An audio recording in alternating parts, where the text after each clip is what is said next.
Greetings and welcome to the pilot episode for a new series that we're thinking about doing called Morrowind Modding History. And yes, I'm aware that's obviously already the name of the largest mod database for Morrowind mods, Morrowind Modding History, and coincidentally, most of the mods that we'll be looking at in this series will be available for download only from Morrowind Modding History. But that's sort of besides the point. The idea behind this series is to showcase some of the older and more influential mods that were released for Morrowind back in the early years. Needless to say, Morrowind is a very old game. It came out in 2002. And not only is it an old game, it's also kind of the game that popularized the modding scene in the early 2000s. I mean, you had other games before Morrowind that had active and somewhat large modding communities, like for example Half-Life, Halo CE, the PC edition of Halo, and several other games like that. But in terms of size, Morrowind's modding community was vastly larger in terms of scope and number of members and the number of mods being produced than any of the games that came before it. And in many ways, it was also the easiest game to mod back in the early 2000s. And this led to a lot of really interesting developments that included some really massive mods that people were trying to make back in the early days before, people realized that, oh, hey, you can't actually make a giant landmass mod by yourself. But a lot of these big mods actually had a pretty important impact on the community, either by creating resources that have since been used in a number of mods, or by influencing other modders who sort of get into the modding scene. And it's really kind of interesting to think about. Back in the day, Morrowind modding was such big news that a lot of Morrowind mods actually got magazine features, like Sea of Destiny was featured in, I believe it was PC Gamer back in the day, and a lot of these other big mods also got a lot of press announcements and magazine features and things like that, which I realize is something that a lot of newer gamers probably aren't familiar with, since gaming magazines are pretty much dead these days. I mean, when was the last time someone got an issue of PC Gamer or Game Informer? I mean, really. But anyway, sort of moving on, the sort of mods that we'll be looking at in this series are these older, sort of historically important mods that influenced a lot of the community. And a lot of these mods are mods that we wouldn't normally showcase on Morrowind modding showcases, because, they don't meet our qualifications for being showcased, or they have a lot of game-breaking bugs, which is basically the same thing, or they're just completely unfinished, and that happened with a lot of mods, actually. A lot of them did not actually get into a finalized version of release, and a lot of the ones that did had a ton of bugs associated with them, like Sea of Destiny or the Sword of Perthia, which are two mods that I'd really like to showcase in this series, but they did have a lot of issues that, sort of prevent them from being showcased in a normal episode of Morrowind Modding Showcases. And then you have a lot of mods that were just not complete, or which, for legal reasons, had to be abandoned, like the Lord of the Rings mod. I believe that was going on until 2004, when the Tolkien family had a fit and decided to threaten to sue all the modders involved unless they, stopped production on the mod. So the Lord of the Rings mod sort of fell apart due to legal reasons, and that's probably the only mod that has had that particular issue. And I think the same thing happened with the Oblivion version of the Lord of the Rings mod, and there might have been a Skyrim version. Basically, the Tolkien family really doesn't like it when modders try and release free content in the Tolkien universe. But anyway, I'm getting off track here. Today we're going to be looking at one of the most historically important and influential modding projects from the early 2000s, NDibs Twilight by Eric Henry. Now you might be wondering why this is such an important mod.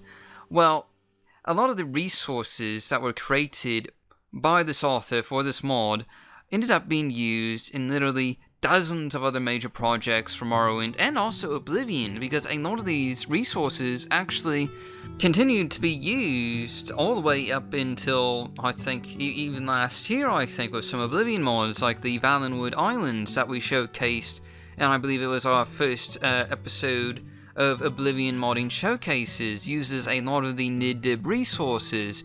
And to my mind, I can't think of another modding project that has had, quite this big of an impact in terms of modders' resources. So that's the first mod that we're going to be looking at in this series, and if this gets picked up by our Patreon subscribers, we'll continue this series for at least another 10 to 15 episodes. Obviously, there's only a limited amount of content that we could possibly cover.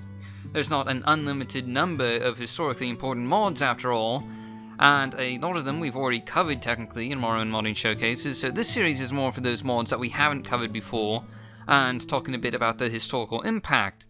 So that's what we're going to be doing today, and anyway, why don't we just go ahead and hop to it. And basically what this is going to be is a sort of a visual tour of what this mod does, and if this gets picked up as a permanent series, this will basically be what every episode is going to be like, is basically a visual tour of what each mod does, and sort of a narration about some of the impact that it had on the community, as well as pointing out a lot of the resources that are available in each mod.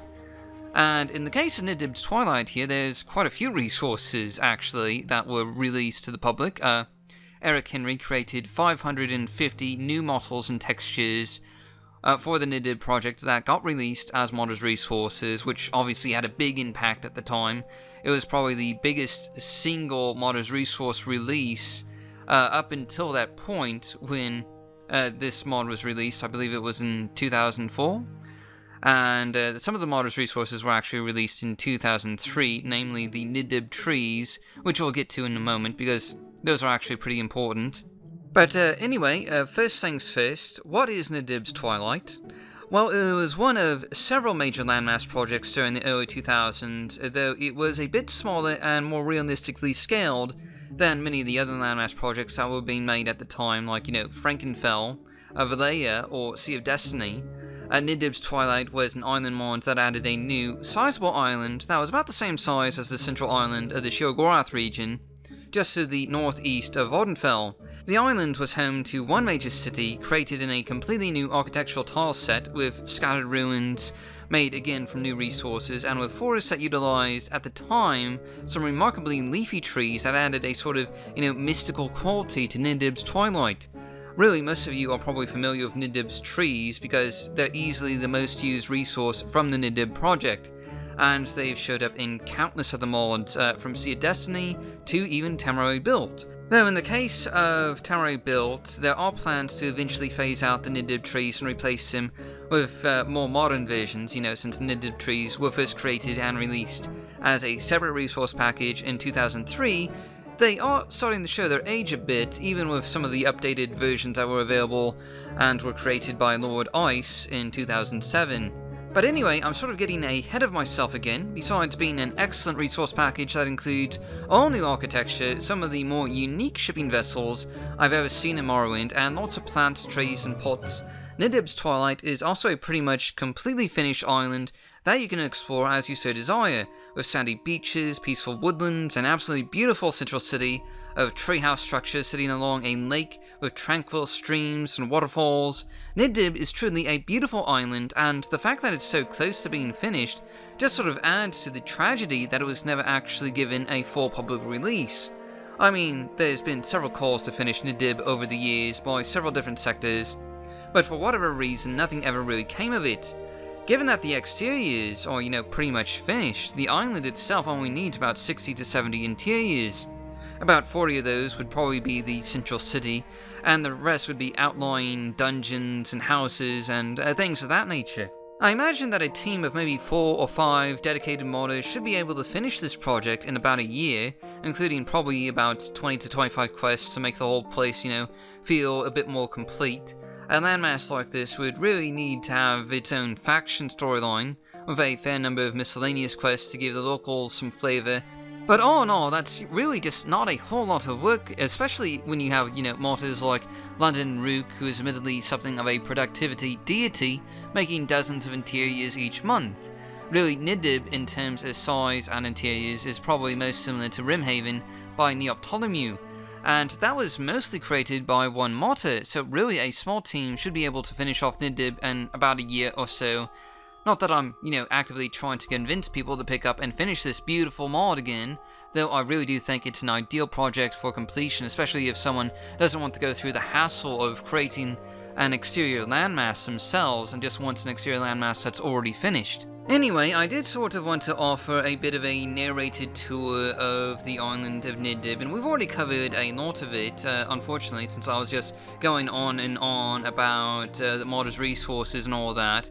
But you can kind of see that the island has a sort of bay-like area here that's bordered by the forest on one side, and also bordered by two mountains, which are the only two mountains on the island, and they sort of form like a pincer around the bay. And you'll find a lot of ruins on top of these mountains, and of course, the further you go inland, you'll run into Valley City, which is an absolutely beautiful city and one of my favorite places to visit. But we did sort of already cover a lot of the Valley City area earlier on in the video, and it is an absolutely beautiful area, really quite stunning, and definitely worth checking out. But what's also included in Nidib is a new dungeon tile set, and you'll find a few dungeon ruins around the mountains that use this new tile set, and it's sort of an interesting color combination, really. It uses a lot of neon lights that sort of provide this like glowy interiors, and I can't think of a whole lot of mods that have used this particular dungeon tile set, but I know one was made by Master Sam. It was an Asian-themed island that used this dungeon tile set for the sewers, I believe. And so that's one mod that, used it, and it's an interesting tile set to say the least. Now, sort of moving on, the island of Nidib is, kind of varied a little bit. I mean, a large portion of the island is, of course, forest, and that's one of Nidib's main features, really, since, back in the day when Nidib was being made, Vanilla Morrowind didn't really have any forests, and that was one of the major features of Nidib, is that it, successfully created this forest-like environment with lots of detailing, and, really that just cannot be understated, is that Nidib's forests, really seem to come alive. They've got these massive red trees, lots of leafy branches, you got a lot of plants underneath and these sort of gnarled roots that create for a really, sort of atmospheric environment. And, back in the day, Vanilla Morrowind, the most tree-like place that you would find is either the Bitter Coast region or the Ascadian Isles region. And in both cases, those trees barely had any leaves on them. They were, kind of dead looking. And so, when Nidib came out, that was one of the major features. And another thing is that even though the forest is clearly the major sort of environment with Nidib, there are a few different environmental variations. You have the mountains with their sort of rough terrain landscape, and you also got a lot of these coastal plains, with these sort of sandy beaches sort of sparsed out between a lot of these Ascadian Isles trees. And, of course, Nidib didn't originally look like this. So these are Verts trees, which is a replacer that I'm using here in the background. Originally, these would have been the same sort of sparsely leaved Ascadian Isles trees that I was just complaining about.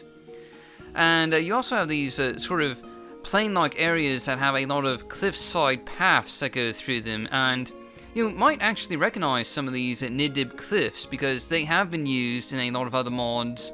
I think they were used in Sea of Destiny, and they do kind of look rather similar to some of the cliff sides that you see in Tamriel Rebuilt and Skyrim Home of the Nords, though I think they use their own different versions of this, but again, they do look kind of similar. And it's rather interesting, the landscape here, is sort of like these linear paths with these upper plains level areas that are filled with flowers, rocks, and these large green trees. It's a really scenic location, and there's not a whole lot out here aside from the occasional ruined dungeon, which of course doesn't have any interiors since, this is, again, still an unfinished mod, sadly, and hopefully someday someone will pick it up and actually finish this mod so that we can all enjoy all this content in a finished state. And there is one other island attached to Nidib. This is a sort of small island off the northern coast, and it's, kind of a very small version of Nidib. It's got more of those red-leaved trees that look very scenic, and I believe there's also a single house on this island, and it's also something of a pond, and you got a lot of these mushroom-like plants that are scattering the ground. And these are, of course, all new models and textures that were created for NDib, and it's really just a beautiful environment. I mean, you can just imagine sort of just resting and relaxing on this little island and, just sort of enjoying yourself. Now, real quick, I did sort of want to show you guys where NDibs Twilight is on the map, and, there is just a slight problem in that it does kind of conflict with Tamriel Rebuilt and a lot of other landmass mods, to be completely honest, but you can kind of see it here. It's off the northeast coast. It's not that far away from Vardenfell, and the island is about the same size as the central island of the Sheogorath region that has the town of Dagonfell on it. And of course, I spent all this time sort of focusing on the islands, but another feature of NDibs Twilight is that it also adds 2 new races to the game that you can play as, and these are sort of an interesting race with sort of yellow eyes and some really crazy hairstyles, and there's sort of a mixture, I would say, between red gods and possibly wood elves. They have those pointed ears that you see with elves, but at the same time their skin tone is a lot like the red gods, and they actually do use the red god bodies. Really, the main unique thing about this race is that the heads and hairstyles are all unique.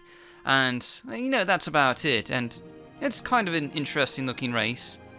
And anyway, that pretty much concludes this first episode of Morrowind Modding History. Hopefully you learned something about NDibs Twilight, or perhaps, maybe you've decided that you'd like to actually work on NDibs Twilight and try and finish it so that the rest of us can enjoy it and we can one day showcase a finished mod. But anyway, this should give you an idea of how this series is going to be formatted from now on. We're going to be focusing more on visual tours rather than the long explanation of what the video series is, like we did in this episode. But if this series gets picked up by our Patreon subscribers as part of the pilot episode program, we'll be focusing on Sea of Destiny next time, so that's something to look forward to. And in the meantime, thanks for watching, and I'll see you all next time with our next batch of mod showcases.